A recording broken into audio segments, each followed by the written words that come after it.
धारा 370 हटने का जो खुशी जम्मू कश्मीर में है और जो लोगों ने इसका फायदा देखा है कि पथरावबाजी बंद हो गई, अलगाववादी आतंकवादी घटनाओं में 70% कमी है, 70% कमी है। जिन 3 परिवारों ने जम्मू कश्मीर को एक तरह से लूटा और सब सुख साधन अपने लिए किए, आज उनके उम्मीदवार हारते दिख रहे हैं। कभी उनको अफजल गुरु याद आते हैं, कभी कोई और याद आता है। ये साफ दिखता है। भाजपा नेता अनुराग सिंह ठाकुर ने कहा कि जिन 3 परिवारों ने जम्मू कश्मीर को लूटा, आज उनके उम्मीदवार हारते दिख रहे हैं। उमर जी आज 2 सीटों से चुनाव लड़ रहे हैं। ये साफ दिखता है कि नेशनल कॉन्फ्रेंस और कांग्रेस ये उस दिशा में जा रहे हैं जहां पर पथराव, नशे बेचने वाले, अलगाववादी और आतंकवादी सोच वाले लोगों को जेलों से छोड़ने की बात कर रहे हैं।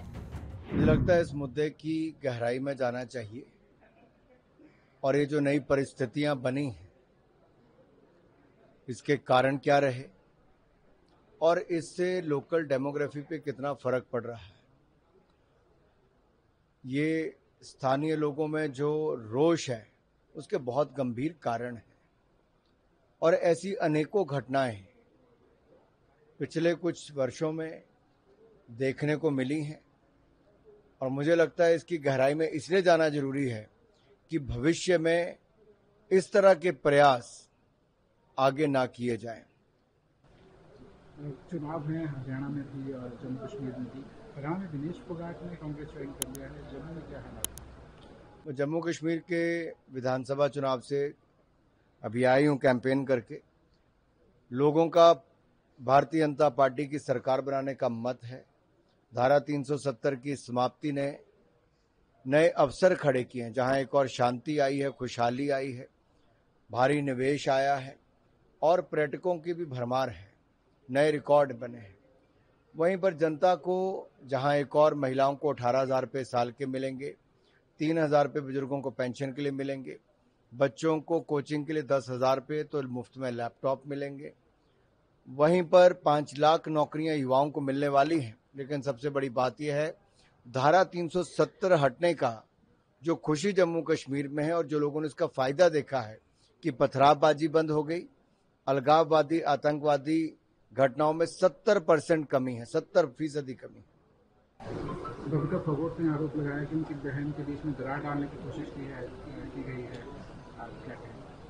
जिन 3 परिवारों ने जम्मू कश्मीर को एक तरह से लूटा और सब सुख साधन अपने लिए किए, आज उनके उम्मीदवार हारते दिख रहे हैं।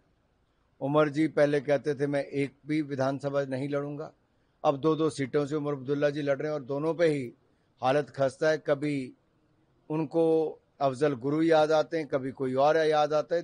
ये साफ दिखता है कि आखिरकार नेशनल कॉन्फ्रेंस और कांग्रेस ये उस दिशा में जा रही है जहां पर पथरावबाजी करने वाले, नशे बेचने वाले, अलगाववादी और आतंकवादी सोच वाले लोगों को जेलों से छोड़ने की ये बात कर रहे हैं कि हम पीएस से हटा देंगे और इन सबको जेलों से बाहर निकाल देंगे।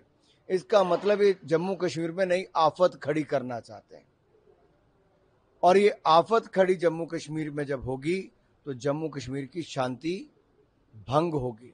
दूसरा, ये कहते हैं धारा 370 को खत्म कर वापस लागू करेंगे। इससे स्पष्ट दिखता है कि बाबा साहब अंबेडकर के भी खिलाफ है और जम्मू कश्मीर के लोगों के भी। बाबा साहब अंबेडकर भी धारा 370 के पक्ष में नहीं थे और धारा 370 की अगर वापस बहाली जो कांग्रेस और नेशनल कॉन्फ्रेंस सोचती करेंगे तो इसका मतलब वो सोचते हैं कि जो वाल्मीकि समुदाय उसके हक छीन लेंगे, जो पाक अधिकृत जम्मू कश्मीर है उसके जो शरणार्थी हैं उनके हक छीन लेंगे, जो रिजर्वेशन मिली है गुजर बकरवाल से लेके SC ST समुदाय को उनका हक छीन लेंगे। राहुल गांधी जी ने तो विदेश में जाकर भी कह दिया कि वो रिजर्वेशन के विरोध में है। राहुल गांधी जी एक और रिजर्वेशन खत्म करना चाहते हैं। दूसरा, इनकी पार्टी और परिवार ने लोकतंत्र की हत्या इमरजेंसी लगाकर की थी और संविधान में कई संशोधन पंडित नेहरू जी से लेके इंदिरा गांधी जी और राजीव गांधी जी तक किए। ये स्पष्ट दिखता है कि ये लोग संविधान निर्माता बाबा साहब अंबेडकर के भी खिलाफ थे, ये रिजर्वेशन के भी खिलाफ हैं और अब जम्मू कश्मीर के लोगों का रिजर्वेशन का हक भी छीनना चाहते हैं। तक मेरा आखिरी सवाल रहेगा, हिमाचल प्रदेश की सरकार जो है तो गाली के हालात पर है, एम्प्लॉइज़ की सैलरीज नहीं मिल पा रही है, किस तरह से 1.5 वर्ष में हिमाचल का बंटाधार सुक्खू सरकार ने किया है। कांग्रेस को पता ही नहीं सरकार चलानी कैसे है। बड़े बड़े वायदे झूठे कर दिए थे, आज वो वायदे पूरे करते दिख नहीं रहे और सरकार की माली हालत इतनी खराब हो गई कि सरकारी कर्मचारी और पेंशनर्स को एक एक हफ्ता अपनी तनख्वाह का इंतजार करना पड़ता है। और बोझ ये पड़ा कि जब इनकी सरकार बनी कांग्रेस की, बढ़ते ही इन्होंने 2 बार पेट्रोल और डीजल पर टैक्स बढ़ा दिए और अब ये सेस लगाने वाले दूध के नाम पर और पर्यावरण के नाम पे, यानी कि बिजली उपभोक्ताओं को अब ज्यादा पैसा देना पड़ेगा। मिल्क सेस और एनवायरमेंट सेस के नाम पर कोई ना कोई बहाना ढूंढकर जनता की जेब में से पैसा निकालने का काम कांग्रेस की सरकार कर रही है और जनता पर बोझ डाल रही है। सीमेंट की बोरी 15 रुपए दाम बढ़ा दिए। अब यहां इंडस्ट्री आनी तो दूर की बात, जो है वो भी पलायन करने की सोच रही है।